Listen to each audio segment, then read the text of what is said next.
sont nombreux, ces filles et fils de Dassazoumé et autorités politico-administratives qui ont fait vibrer leur commune au rythme du sport ce samedi 1er novembre 2025. Une initiative du Fonds régional de stabilisation et de développement en partenariat avec l'Association pour le développement durable à la base ADDB. À travers cette marche sportive, les deux organisations entendent promouvoir la paix, la cohésion sociale, l'égalité et l'inclusion. Vincent Odjobo est le directeur exécutif de l'ADDB. Le S4D est appelé Sport pour le développement. C'est un concept spécifique, je dirais un projet qui se met en œuvre à travers le FRSD, qui est un fonds de la commission CEDEAO. Comme l'avait déjà dit le coach, ce concept veut réunir tout le monde,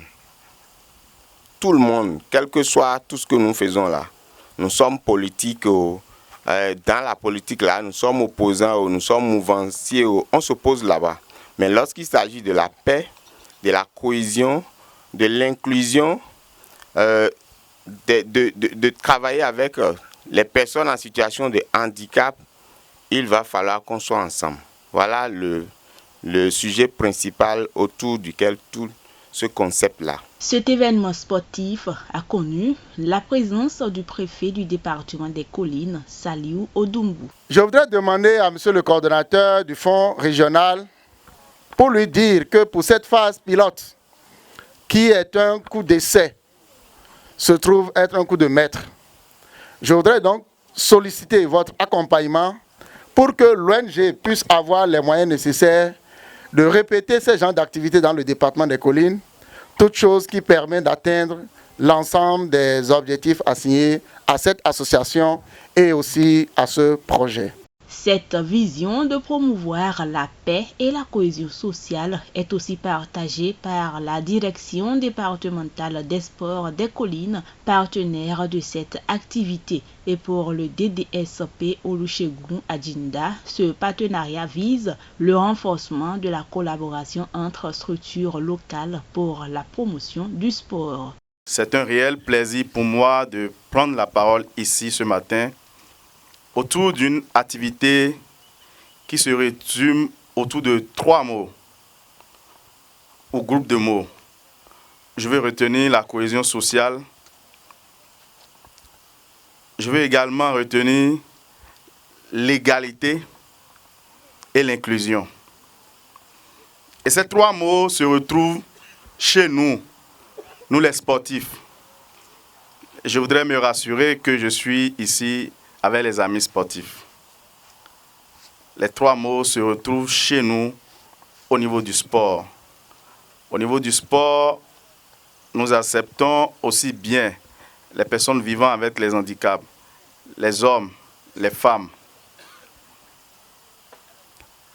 les enfants, les jeunes adultes et les personnes du 3e âge.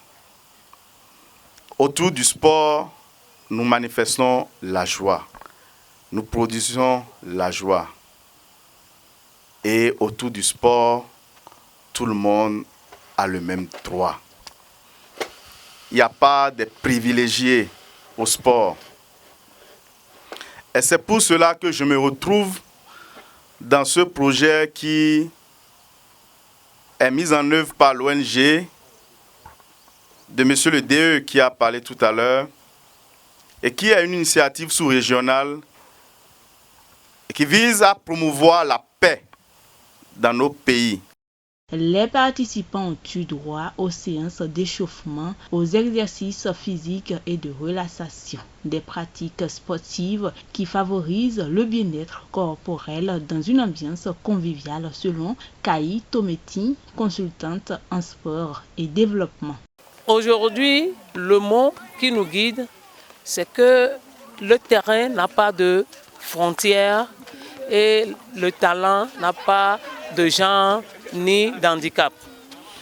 La pédagogie que nous utilisons ou l'approche c'est de rassembler les enfants, quel que soit leur handicap, quelle que soit leur couche sociale, quelles que soient leurs limites, et de leur dire que le vivre ensemble, c'est une chose importante et que tous les pays, toutes les régions et tout homme a besoin de vivre dans une communauté ou dans un milieu, dans un environnement où il se sent à l'aise, où elle se sent à l'aise. La santé n'est pas seulement l'absence de la maladie, c'est aussi le bien-être physique, mental et social de chaque individu. Et ce bien-être ne peut être atteint que dans une société solidaire, inclusive et équitable. Notre première responsabilité est d'assurer l'accès à la santé pour tous, sans distinction de statut, de genre, d'origine et de situation de handicap. Chaque citoyen doit pouvoir bénéficier d'une prise en charge adaptée, d'un accompagnement bienveillant et d'un environnement favorable à sa santé. Ce rendez-vous sportif est une satisfaction totale pour les participants. En témoignent ces propos de Marie-Josée Esther Kiki. C'est une très belle initiative qui doit être perpétrée parce que ça nous permet de sortir, de collaborer ensemble, que ce soit des femmes, des hommes, des personnes handicapées. Il y avait tout type de personnes ici et c'était magnifique. Démarrée au cœur de la ville de Dassazoumé, la marche s'est achevée au village SOS à la satisfaction de tous les participants.